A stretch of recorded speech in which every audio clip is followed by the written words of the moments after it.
आवाज आ रही है मेरी? क्लियर बता दें फिर शुरू करूंगा।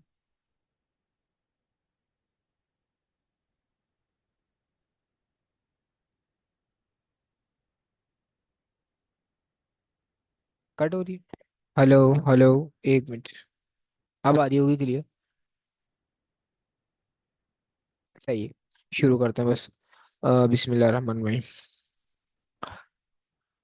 आज की क्लास जो है वो हम शुरू करते हैं, और आज की क्लास में जो है हम पाइथन में जहाँ से हम लोगों ने एंड किया था वहीं से जो है हम आगे शुरू करेंगे। सबसे पहले जो है हम फोल्डर क्रिएट करेंगे, फिर देन अपनी आगे की जर्नी जो है वो शुरू करेंगे। पाइथन कहाँ गया? पाइथन। और पाइथन के बाद ये गलत खोल दिया मैंने। पाइथन। पाइथन कोर्स बाहर बना हुआ है आई थिंक। Python programming. और कंट्रोल शिफ्ट एन, क्लास 2 3। और जो है इसको खोलेंगे VS कोड में CMD करके, कोड स्पेस डॉट। ये हम करंट डायरेक्टरी में अपना फोल्डर खोल लिया। देन उसके बाद जो है हम यहाँ पे एक फाइल क्रिएट करेंगे, class3.py। इसको बड़ा कर ले रहे हैं, और हम साथ साथ जो है वो अपने नोट्स भी ओपन कर ले रहे हैं, ताकि पता चलता रहे हम कहाँ तक के पहुंच गए हैं और नेक्स्ट हमारे पास क्या बाकी बचा है। जल्दी से मैंने लेक्चर 1 जो है खोल लिया है। उसके बाद आज हम ऑपरेटर्स के बारे में आई थिंक पढ़ेंगे, और इसको जो है जल्दी से खोल ले रहा हूँ। डेटा टाइप्स, प्रिंट सम, कमेंट्स पढ़ लिया था। Types of operator. Types of operator के बाद हमारे पास है टाइप कन्वर्जन। आज जो है हम ऑपरेटर्स के बारे में जो है हम पढ़ेंगे और देखेंगे क्या होते हैं ऑपरेटर्स, किस तरीके से हम ऑपरेटर्स को यूज करते हैं। सबसे पहले ऑपरेटर्स हमारे पास कौन से हैं? हमारे पास ऑपरेटर जो है एक किस्म के ऑपरेटर नहीं होता, हमारे पास मुख्तलिफ किस्म के जो है ऑपरेटर होते हैं। कौन कौन से ऑपरेटर हमें पाइथन में प्रोवाइड है? सबसे पहले होता है अर्थमेटिक ऑपरेटर। अर्थमेटिक ऑपरेटर होते हैं, उसके बाद रिलेशनल एंड कंपैरिजन ऑपरेटर होते हैं। देन उसके बाद assignment operator, then logical operator. ये हमारे पास चार किस्म के ऑपरेटर्स होते हैं, और इसके अंदर मुख्तलिफ किस्म के साइंस होते हैं जिसको हम यूज करके अपने पाइथन की एप्लीकेशन बना सकते हैं। पाइथन के अंदर लॉजिक बिल्डिंग कर सकते हैं, और बेतहाशा इसके यूज करके हम अपने काम को कर सकते हैं, कंडीशन चेक कर सकते हैं, बहुत सारी चीजें जो है वो हम यूज कर रहे होंगे। सबसे पहले हम पढ़ते हैं types of operator. An operator is a sample that performs a certain operation between operands. दो ऑपरेंड्स के बिटवीन में क्या ऑपरेशन होना है वो हमारे पास हमारे ऑपरेटर्स बताते हैं कि हमारे पास दो ऑपरेंड्स के बीच बीच में क्या एक्शन परफॉर्म होगा। सबसे पहले हम स्टार्ट लेते हैं अर्थमेटिक ऑपरेटर से। अर्थमेटिक ऑपरेटर में हमारे पास plus, minus, multiplication, divide, modulus, और यहाँ पे मॉड्यूल्स वगैरह हमारे पास आ जाते हैं। इन तमाम चीज़ों को जो है हम लाइन से पढ़ ले होंगे, और देखते हैं तमाम चीज़ें हमारे पास क्या है। अर्थमेटिक ऑपरेटर में हम शुरू करते हैं। सबसे पहले हम अपने फोल्डर में आ जाते हैं जिसमें हमने python.py की फाइल क्रिएट की हुई है। अब यहाँ पे आने के बाद सबसे पहले यहाँ पे लिख ले रहे हैं अर्थमेटिक ऑपरेटर, और इसको कर देंगे कमेंट। कमेंट कमेंट हमने पिछले क्लास में सीखा था किस तरीके से हम अपने पेज को कमेंट कर सकते हैं, तो ये हमने कर दिया अरिथमेटिक ऑपरेटर में कमेंट। अब सबसे पहले दो ऑपरेंड्स बनाते हैं। सबसे पहले हम बताते हैं ए है हमारे पास बराबर है 10 के। देन बी बराबर है हमारे पास 20 के। दो ऑपरेंड्स बनाए। अब इसके बीच में जो भी एक्शन परफॉर्म होगा वो हमारे पास क्या देख रहे होंगे? ऑपरेटर्स देख रहे होंगे। अब उसको यूज करते हुए मैं जो है अपना सारा काम कर रहा हूँ। सबसे पहले होता है हमारे पास प्लस। कोई भी दो वैल्यूज को मुझे प्लस करवाना है तो मैं क्या कर सकता हूँ? ऑपरेंड्स मेरे पास बने हुए A+B। अब इसको किस में लिखूंगा? मैं प्रिंट स्टेटमेंट में लिखूंगा, ताकि ये मेरे पास टर्मिनल पे शो हो। मैंने लिखा प्रिंट A+B। प्लस क्या है मेरे पास? एक ऑपरेटर है। कौन सा ऑपरेटर? Arithmetic operator. मैंने बोला A+B, इसको कोड को रन किया तो यहाँ पे 20+10 30 मेरे पास लिखा हुआ आ गया होगा। इसी तरीके से मैं यहाँ पे करता हूँ A-B, तो यहाँ पे 10 में से 20 -10 आ जाएगा। इसी तरीके से plus minus multiplication, sorry, multiply, तो यहाँ पे क्या आ गया? 10 20 200 आ गया। इसी तरीके से मुझे अगर डिवाइड करवाना हो तो मैं डिवाइड भी करवा सकता हूँ। डिवाइड का साइन है मेरे पास स्लैश। मैंने जैसे डिवाइड करवाया तो डिवाइड की वैल्यू आ गई 0.5। और एक और ऑपरेट्स होता है मेरे पास ऑपरेशन, ये मेरे पास कहलाता है मॉड्यूल, मॉड्यूलर। अब इसका काम क्या होता है, मेरे पास मॉड्यूलर का काम क्या होता है, मेरे पास ए की जो वैल्यू है और जो बी की वैल्यू है। अब 10 को 10, जैसे दो वैल्यू को आपस में प्लस करवाएगा, मल्टीप्लाई करवाएगा, जैसे 10 टेन जा, अब ये 1 काउंट करेगा। फिर जो वैल्यू आएगी उसको 10 जा करेगा, फिर वैल्यू आएगी उसको 10 जा करेगा। किस तरीके से करेगा ये मैं आपको बताता हूँ। ये पहले करेगा 10 × 10 एक दफा उसने 10 10 को कर दिया।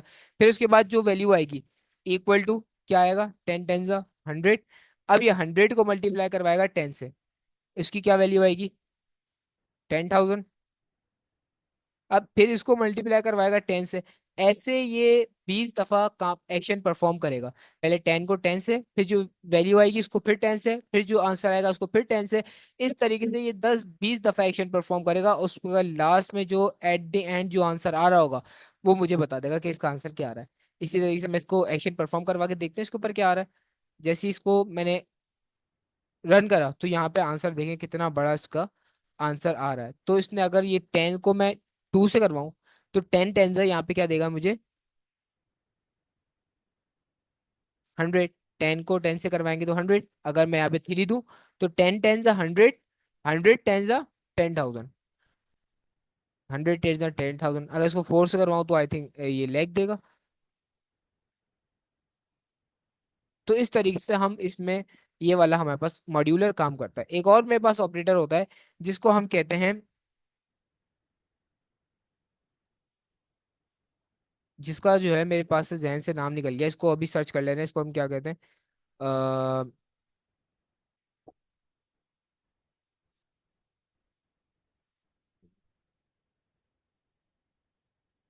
Python example bro plus operator, Python operator search करते हैं। शायद इसमें जो है मुझे ये नेम दे दे। असल में जो है ये ऑपरेटर से नेम जो है इसका जहन से निकल गया है। इसको अभी सर्च कर लेगा, इसका क्या बोलते हैं।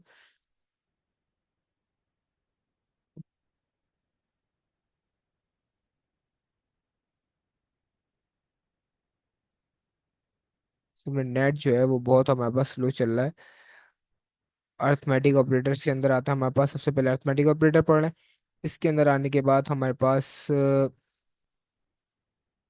Chain floor modular, sorry, modular हमारे पास ये वाला कहलाता है, एक्सपोनेंशियल हमारे पास ये कहलाता है। दोबारा आते हैं हम अपने पास।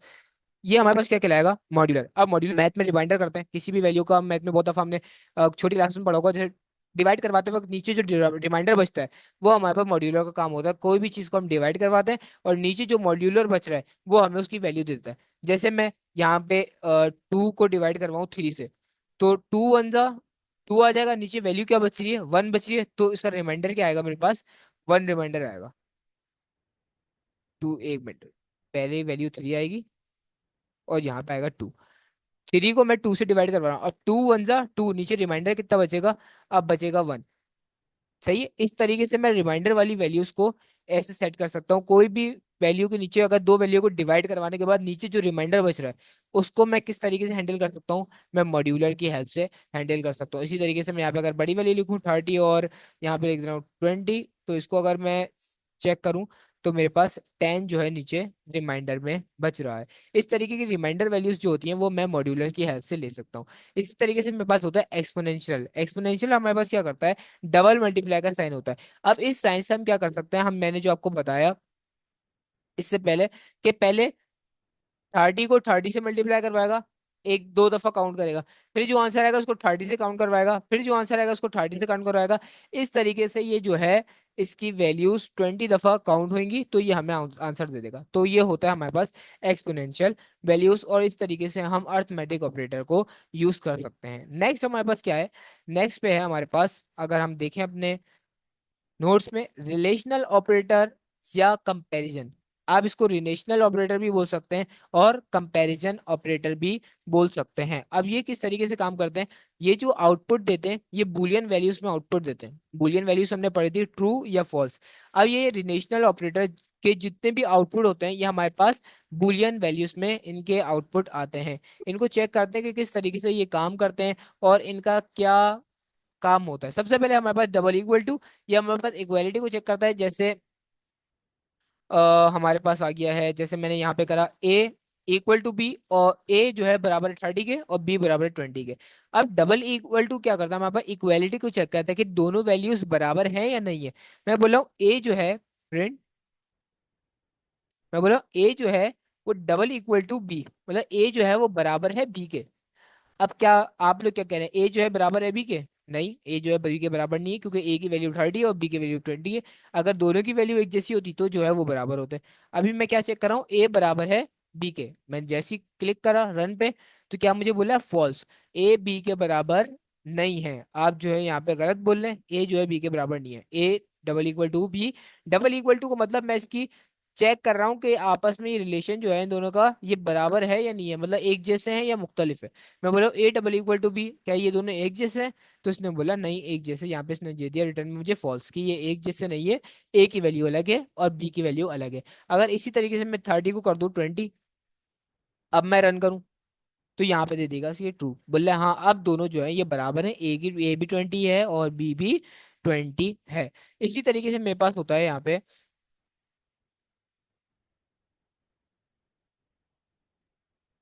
Not equal to. Not equal to या नॉट इक्वालिटी होता है, नॉट इक्वल टू बोलते हैं या हमारे पास नॉट इक्वालिटी बोलते हैं, या हमारे पास एक ही बात होती है। कहीं भी पूरी प्रोग्रामिंग में अगर मैं इस साइन की बात करूं, सही है, तो यहाँ पे आप पूरे प्रोग्रामिंग में कहीं भी ये चीज यूज हुई हुई है, आप समझ लें यहाँ पे नॉट मना इनकार का इनकार कहा गया है। पूरी प्रोग्रामिंग कहीं भी एक्सक्लेमेशन मार्क का यूज करूं, तो इसका मतलब है वहां पे नॉट मतलब नहीं, सही है, मना किया गया है। तो यहाँ पे इस तरीके से नॉट इक्वालिटी कोई अगर मुझे यूज करना है, मैं यहाँ पे इसको कर सकता हूँ नॉट इक्वालिटी। जैसे ही मैंने यहाँ पे लगाया नॉट इक्वालिटी, मैं बोला ए जो है वो बी के बराबर नहीं है। मैं क्या बोला हूँ, ए जो है बी के बराबर नहीं है। जैसे मैंने क्लिक करा तो मुझे दे दिया फॉल्स, तो बोल रहा है आप जो है झूठ बोल रहे हो, ए जो है वो बी के बराबर है। मैंने क्या बोला, ए जो है बी के बराबर नहीं है, लेकिन यहाँ पे वैल्यूज क्या है, दोनों बराबर है। तो बोल रहा है मेरी बात को बोल रहा है आप झूठ बोल रहे हो कि ए जो है वो बी के बराबर नहीं है, लेकिन ए जो है वो बी के बराबर है। तो इसलिए इसने क्या दे दिया, फॉल्स दे दिया। बोला है क्योंकि ए जो है वो बी के बराबर है, कंडीशन दोनों की बराबर है ना। लेकिन मैं यहाँ पे क्या बोल रहा हूँ, ए जो है वो बी के बराबर नहीं है, not equal to A, not equal to B. मैं बोला ए बी के बराबर नहीं है, लेकिन यहाँ पे दोनों वैल्यूज एक दूसरे के इक्वल है, तो यहाँ पे इसने दे दिया फॉल्स। इसी तरीके से अगर मैं यहाँ पे टू लिखूं और यहाँ पे रन करूंगा, तो मैं बोल रहा हूँ यहाँ पे ए जो है बी के बराबर नहीं है, तो बोला ट्रू। अब बोल रहे हो आप सही, ए जो है बी के बराबर नहीं है। सही, अभी ये मैं कंडीशन इसको बता रहा हूँ, मैं इसको बता रहा हूँ कि भाई ये इसके बराबर है या नहीं है। सही, तो उसने बोला, मैंने जैसे इसको बोला ए जो है वो बी के बराबर नहीं है, बोला बिल्कुल सही कह रहे हो आप, ए जो है बी के बराबर नहीं है, दोनों अलग अलग वैल्यूज है। तो इस तरीके से मेरे पास नॉट इक्वलिटी या नॉट इक्वल टू यूज कर सकते हैं। इसी तरीके से हमारे पास होता है ग्रेटर देन, लेस देन। इसको ग्रेटर देन आते हैं यहाँ पे, और यहाँ पे लिखता हूँ मैं ए जो है ग्रेटर देन बी, ए जो है वो बी से बड़ा है। मैं क्या बोल रहा हूँ, ए जो है वो बी से बड़ा है, ए की वैल्यू 20 है, बी की वैल्यू 2 है, ए जो है बी से बड़ा है, ट्रू वैल्यू से, सही बात है। तो ए जो है बी से बड़ा है, बिल्कुल सही है। तो यहाँ पे क्या दे देगा, ये ट्रू दे देगा कि ए जो है बी से बड़ा है। मैं बोल रहा हूँ ए जो है बी से छोटा है, लेस देन लगा दिया, तो जैसे ही मैंने रन करा तो यहाँ पे देखा फॉल्स, बोला ए जो है बी से छोटा नहीं है, ए बड़ा है बी छोटा है। सही, तो जैसे ही मैं इसको ग्रेटर देन और लेस देन वैल्यूज भी यहाँ पे चेक कर सकता हूँ। अभी तो बिल्कुल छोटी वैल्यूज है, आगे जाके इससे बड़ी बड़ी वैल्यूज भी हम पूरी स्टेटमेंट चेक कर रहे होंगे। उसके बाद ग्रेटर देन इक्वल टू या लेस देन इक्वल टू, मैं बोल रहा हूँ सबसे पहले ग्रेटर देन इक्वल टू। अब ग्रेटर देन इक्वल टू क्या मतलब है, मैं बोल रहा हूँ ए जो है वो बी से बड़ा है या बराबर है। सही है, या तो बी से बड़ा है या बराबर, मतलब दोनों की वैल्यूज एक जैसी है, या तो बी से बड़ा है। अभी बी से बड़ा है, जैसे इसको रन करा ट्रू दे रहा है। अगर बराबर होगा तब भी ये क्या देगा हमें, ट्रू वैल्यू ही रिटर्न करेगा।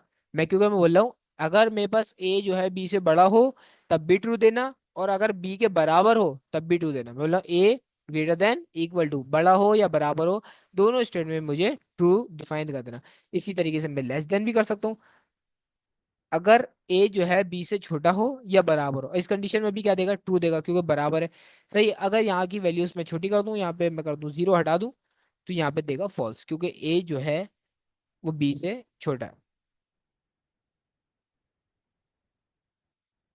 जहाँ पे ए जो है less than equal to two, sorry true दिया इसने क्योंकि ए जो है वो बी से छोटा है, तो यहाँ पे ट्रू यहाँ पे कंसिडर कर रहा है। तो इस तरीके से मैं यहाँ पे मेरे पास रिलेशनल ऑपरेटर्स काम करते हैं। Double equal to, not equal to, greater than, less than, greater equal to, greater than equal to and less than and equal to. तो ये होते हैं हमारे पास रिलेशनल ऑपरेटर या कंपैरिजन ऑपरेटर। रिलेशनल और कंपैरिजन दोनों इसको कह सकते हैं आप। देन नेक्स्ट है हमारे पास असाइनमेंट ऑपरेटर, मतलब उसको वैल्यू हम असाइन करते हैं। असाइनमेंट ऑपरेटर हमारे पास सबसे पहले आ जाता है इक्वल टू। इक्वल टू हम किसी को भी कोई भी वैल्यू असाइन करते हैं, जैसे सी इक्वल टू थ्री, सी जो है बराबर है थ्री के। इक्वल टू, इक्वल टू जो है वो हमारे पास किस ऑपरेटर्स में आता है, असाइनमेंट ऑपरेटर, क्योंकि इसको सी को हम थ्री वैल्यू असाइन कर रहे हैं कि सी के अंदर थ्री वैल्यू पुट कर दी। तो यहाँ पे असाइनमेंट ऑपरेटर हमारे पास सी इक्वल टू थ्री यहाँ पे कहलाएगा। इसी तरीके से हमारे पास नेक्स्ट पे होता है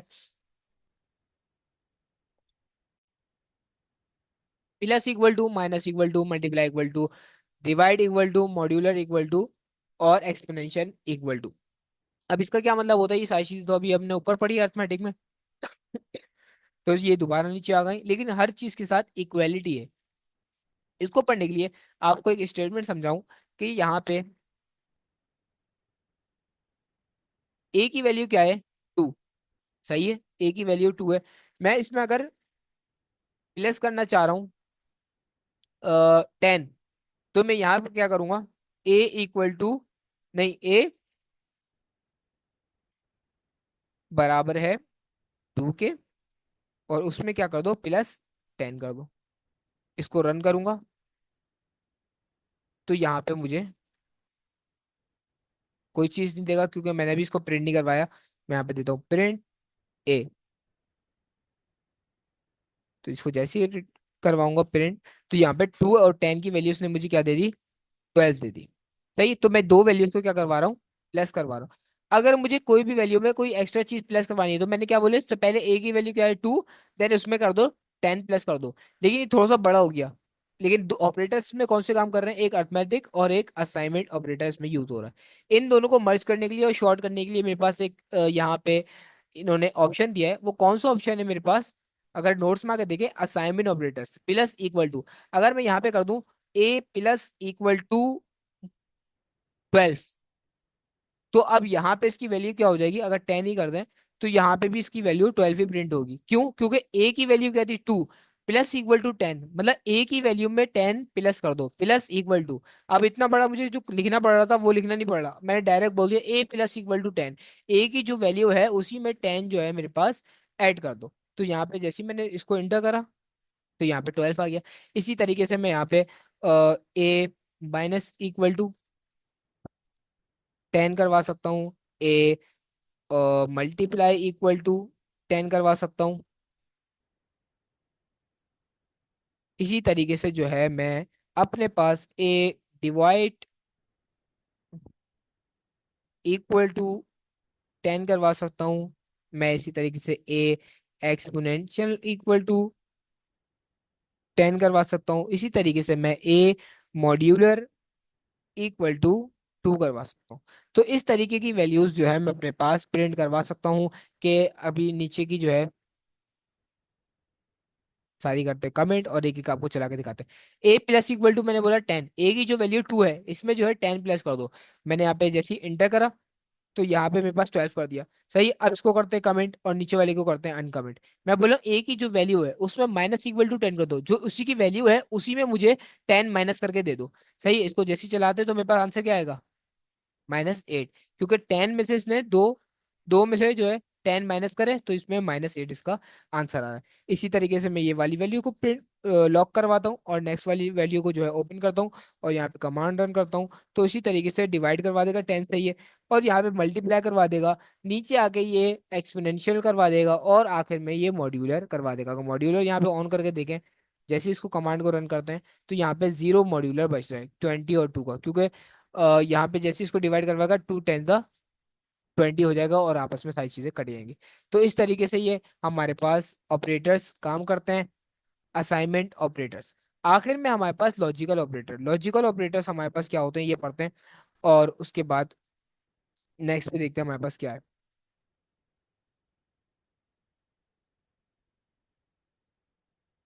लॉजिकल ऑपरेटर हमारे पास कंडीशन चेक करते हैं कि क्या कंडीशन है, उस हवाले से ये वैल्यूज हमारे पास रिटर्न करते हैं। ये भी हमें एक तरीके से बुलियन वैल्यूज जो है वो हमें रिटर्न कर रहे होते हैं।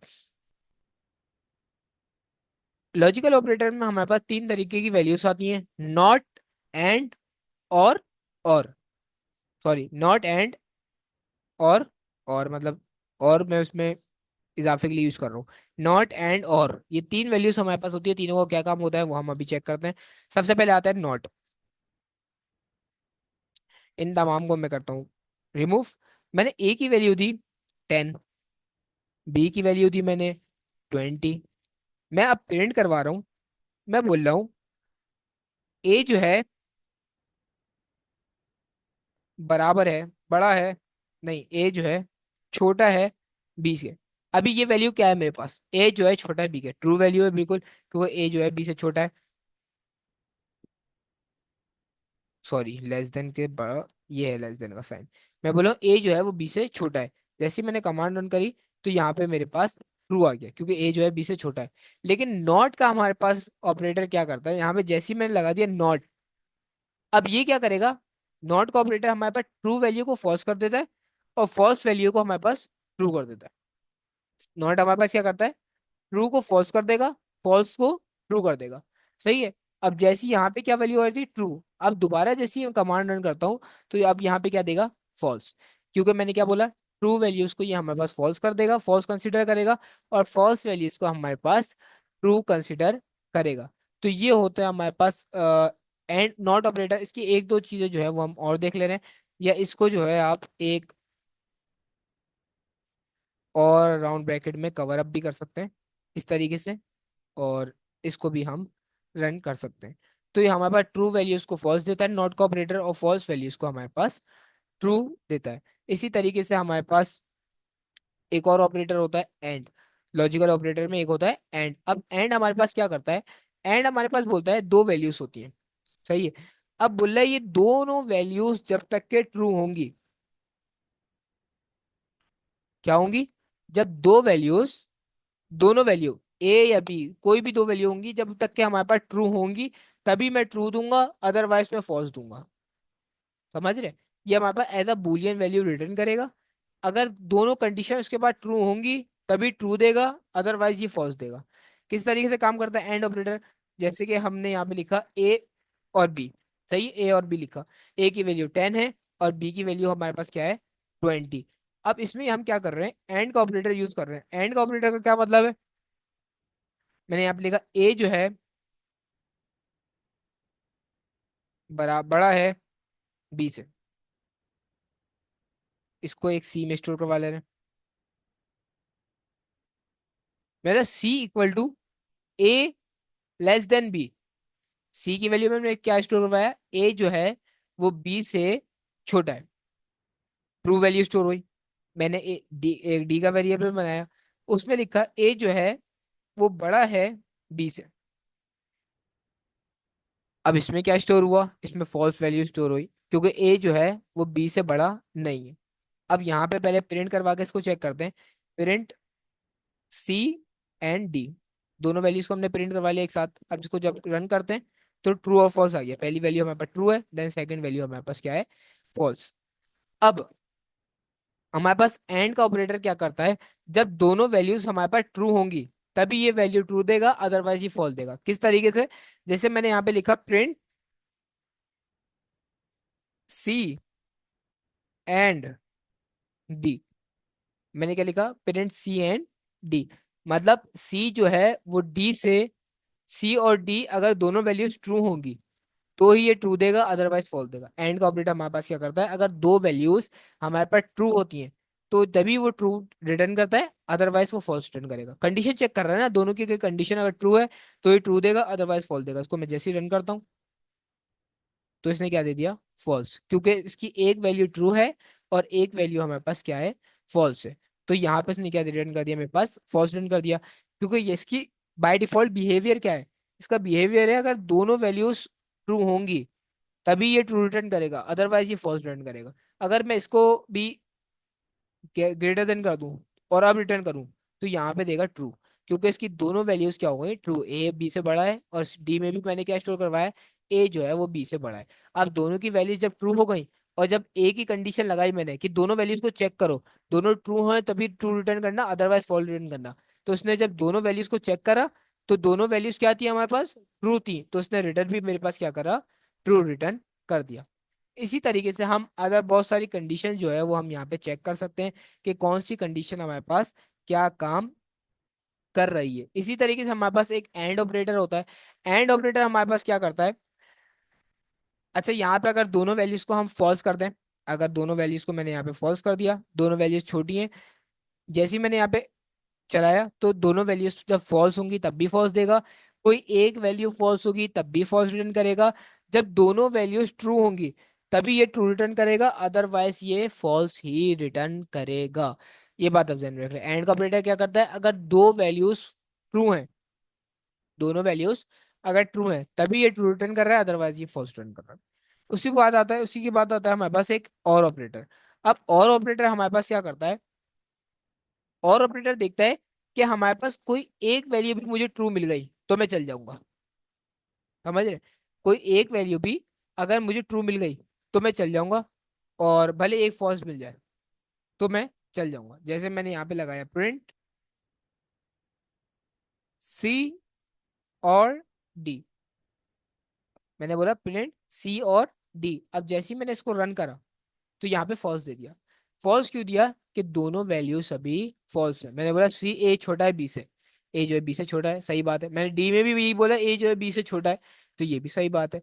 तो यहाँ पे सी और डी में क्या हुआ, दोनों वैल्यूज क्या हो गई, फॉल्स हो गई, तो उसने भी फॉल्स दे दिया। लेकिन इसका बिहेवियर क्या है, कोई भी एक वैल्यू अगर ट्रू हो जाएगी तो ये ट्रू रिटर्न कर देगा। अगर इसको मैं कोई भी एक वैल्यू को मैं ग्रेटर देन कर दूं, लेस देन कर दूं सॉरी, जैसे ही मैं इसको एंटर करता हूँ तो यहाँ पे इसने क्या दे दिया मुझे, ट्रू दे दिया। मतलब कोई भी एक वैल्यू अगर इसको ट्रू मिल जाएगी तो ये अपना काम चल जाएगा। समझ रहे बात को। तो इस तरीके के मेरे ऑपरेटर्स काम करते हैं। यहाँ तक कि किसी को कोई इश्यू है तो पूछ ले।